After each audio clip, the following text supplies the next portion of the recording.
ዳና የውስጥ እግር ማሳጅ የረኩበትንና ጥቅሙን በሚገባ ያጣጣሙበትን አገልግሎቱን በማስፋፋትና በማሳደግ እነሆ ሁለተኛ ቅርንጫፉን ከፈተ። ዳና በአዲሱ ቅርንጫፋችን ሙሉ የማሳጅ ስቲም፣ የሳውናና የሞሮኮ አገልግሎት መስጠት ጀምረናል። ለቤተሰብ ለጥንዶችና ለሙሽራዎች ከነሚዜዎቻቸው ዳና ማለፊያ ምርጫ ነው። ዳና ቁጥር 1 ብስራተ ገብርኤል አፍሪካ ህንፃ 3ኛ ፎቅ። አዲሱ ቅርንጫፋችን ቡልጋሪያ ማዞሪያ በግዙፉ ድሪም አፓርትመንት። ዳና። ጤና ይስጥልን አድማጮች፣ ይህ አዋዜ ልዩ ላልሰማችሁ ነው። ከመረጃዎቹ ጋር አብርሃም መኳንንት ነኝ። ፕሬዚዳንት ትራምፕ አሜሪካ በቬኔዙዌላ የሚኖራት ተሳትፎ ለዓመታት ሊዘልቅ እንደሚችል ተናገሩ። ኢትዮጵያ በብሪክስ የባህር ኃይል ወታደራዊ ልምምድ ላይ ትሳተፋለችም ተብሏል። በቻይና መሪነት የሚካሄደውና ዊል ፎር ፒስ 2026 የተሰኘው የብሪክስ አባል ሀገራት የባህር ላይ ልምምድ ዛሬ በደቡብ አፍሪካ ኬፕታውን ይጀመራልም ተብሏል። ፓኪስታንና ሳውዲ አረቢያ የ4 ቢሊዮን ዶላር ዋጋ ያለው የመከላከያ ስምምነት ተፈራርመዋል ተባለም። በመስከረም ወር ሁለቱም ሀገራት የጋራ የመከላከያ ስምምነት መፈራረማቸው አይዘነጋም።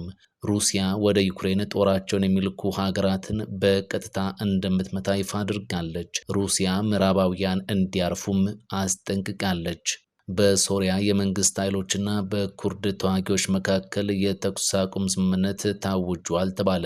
ሁሉንም ጉዳዮች በዝርዝር እናስደምጣቸዋለን። አብራችሁን ቆዩም። ፓኪስታንና ሳውዲ አረቢያ የ4 ቢሊዮን ዶላር ዋጋ ያለው የመከላከያ ስምምነት መፈራረማቸው ተነግሯል። በመስከረም ወር ሁለቱም ሀገራት የጋራ የመከላከያ ስምምነት መፈራረማቸው ይታወሳል። በዚያ ስምምነትም አንዳቸው በሌላኛቸው ላይ ለሚደርስ ጥቃት በጋራ ለመቆም የሚያስችል ስምምነት ነበር የተፈራረሙት። ይህንን ስምምነት የተፈራረሙትም እስራኤል ኢራንና ኳታር ላይ ጥቃት ካደረሰች በኋላ ነበር። ፓኪስታን ብቸኛዋ የኒውክሌር ጦር መሳሪያን የታጠቀች ሙስሊም ሀገር መሆኗም ይታወቃል። በቅርብ ጊዜ ውስጥ ኢስላማባድ ለሊቢያ 4 ቢሊዮን ዶላር የሚያወጡ የጦር መሳሪያዎችን ለመሸጥ ከስምምነት መድረሷም ይታወሳል።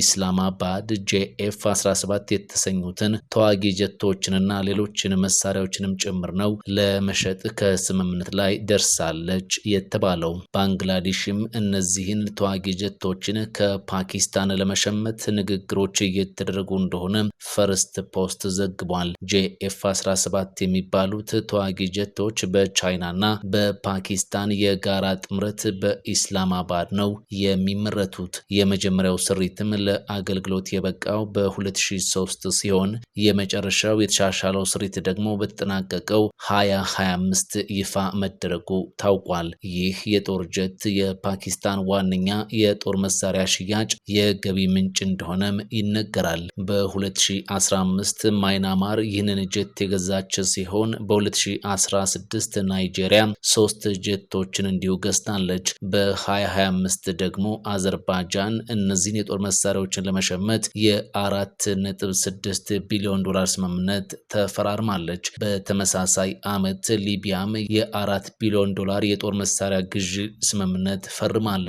አሁን በ2026 ደግሞ ሳውዲ አረቢያ ተስማምታለች የተባለ ሲሆን ባንግላዴሽም በንግግር ሂደት ላይ እንደሆነች ተነግሯል። የፓኪስታን መከላከያ ሚኒስትር ኢስላማባድ ከዚህ በኋላ የዓለም አቀፉ የገንዘብ ተቋም ብድር ላይ ጥገኛ አትሆንም፣ ምክንያቱም በርካታ ጀቶችን እየሸጥን ነውና ብለዋል። ፓኪስታን እስካሁን እነዚህን ዘመናዊ ተዋጊ ጀቶችን እየሸጠች ያለችው ለሙስሊም ሀገራት ብቻ ነው። ይህንን የምታደርገውም ራሷን የእስልምና ጠባቂ አድርጋ ለሌሎች ሀገራት ለማሳየት በሚል ነው ተብሎም ይነሳል። ከዚህ በተጨማሪ ሁሉም መሳሪያዎች በመሸጥ ላይ ያሉት ግጭትና ጦርነት ባለባቸው አካባቢዎች ነው።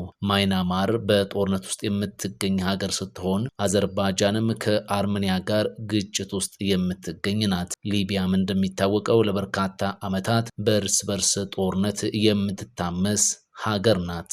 ሩሲያ ወደ ዩክሬን ጦራቸውን የሚልኩ ሀገራትን በቀጥታ እንደምታጠቃ አስታወቀች። ሞስኮ እንዲህ አይነቱን ጠበቅ ያለ ማስጠንቀቂያ የሰጠችው ፈረንሳይና እንግሊዝ ወታደሮቻቸውን ወደ ዩክሬን መላካቸው እንደማይቀር ከገለጹ በኋላ ነው። እናም ሀገራት ይህንን አውቀው ከድርጊታቸው እንዲታቀቡ ነው ሞስኮ ያስጠነቀቀችው። የውጭ ሀገራት ወታደሮች ወደ ዩክሬን ከገቡ ጦርነቱ እየሰፋ ከመሄድ ውጪ ሌላ ምርጫ እንደማይኖረውም በይፋ ገልጻለች። የሩሲያ የውጭ ጉዳይ ሚኒስቴር ቃል አቀባይ ማሪያ ዛካሮቫ የእንግሊዙ ጠቅላይ ሚኒስትር ኪር ስታርመርና ፕሬዚዳንት ማክሮን የፈቃደኝነት ጥምረቱ ለዩክሬን የደህንነት ዋስትና ለመስጠት ወታደሮችን ወደ ዩክሬን እንደሚያስገባም ከተናገሩ በኋላ ማስጠንቀቂያውን አሰምተዋል። ሩሲያ ምንም አይነት የምዕራብ አገራት ወታደሮች በዩክሬን ውስጥ መኖር እንደሌለባቸው ስትገልጽ ነው የቆየችው። ፕሬዚዳንት ዘለንስኪ ደግሞ ከሰላም ስምምነቱ በኋላ ዩክሬን ዳግም በሞስኮ ጥቃት እንዳይደርስባት ወዳጅ የሆኑ ሀገራት ወታደሮቻቸውን እንዲልኩ ሲጠይቁም ከርሟል። ዳና የውስጥ እግር ማሳጅ የረኩበትንና ጥቅሙን በሚገባ ያጣጣሙበትን አገልግሎቱን በማስፋፋትና በማሳደግ እነሆ ሁለተኛ ቅርንጫፉን ከፈተ።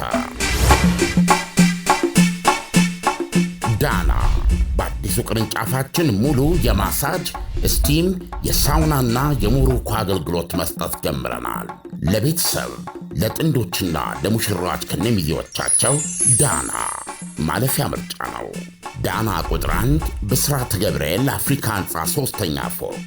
አዲሱ ቅርንጫፋችን ቡልጋሪያ ማዞሪያ በግዙፉ ድሪም አፓርትመንት። ዳና ፈጣን ያልተሰሙ መረጃዎችንና ትኩስ የኪነ ጥበብ ዜናዎችን ለማግኘት የቁም ነገር ሚዲያ የዩቲዩብ ቻናልን በመቀላቀል ቤተሰብ ይሁኑ። ቻናላችንን ሰብስክራይብ ያድርጉ። በቲክቶክም አለን። ቁም ነገር ሚዲያ ኦፊሻል ብለው ይከተሉን። እናመሰግናለን። ቁም ነገር ሚዲያ፣ ለቁም ነገር እንሰራለን።